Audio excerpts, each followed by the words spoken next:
औज़ुबिल्लाहिमिनश्शैतानिर्रजीम बिस्मिल्लाहिर्रहमानिर्रहीम। सुबह शाम 7 मरतबा पढ़ें। हस्बी अल्लाहु ला इलाहा इल्ला हुवा अलैहि तवक्कलतु व हुवा रब्बुल अर्शिल अज़ीम। हस्बी अल्लाहु ला इलाहा इल्ला हुवा अलैहि तवक्कलतु व हुवा रब्बुल अर्शिल अज़ीम।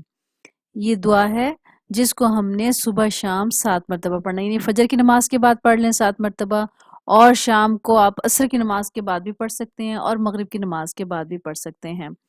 वैसे इसको असर के बाद पढ़ लें, यानी असर सुबह की नमाज के बाद 7 मरतबा और असर की नमाज के बाद 7 मरतबा। अगर असर के टाइम ना पढ़ सकें तो फिर मगरिब के बाद पढ़ लें। तो देखते हैं इसका तर्जुमा क्या है। मेरे लिए अल्लाह ताला काफ़ी है, जिसके अलावा कोई माबूद नहीं। इस पर मैंने भरोसा किया और वो अर्श अजीम का रब है। अब इसकी फजीलत देखते हैं। हज़रत अबू दरदा रज़ी अल्लाह ताला अन्हु फरमाते हैं कि जो शख्स सुबह शाम 7 मरतबा ये दुआ यकीन के साथ या बग़ैर यकीन के साथ पढ़ ले तो अल्लाह ताला इसके हर अहम मसले की कफ़ालत कर फरमाएंगे।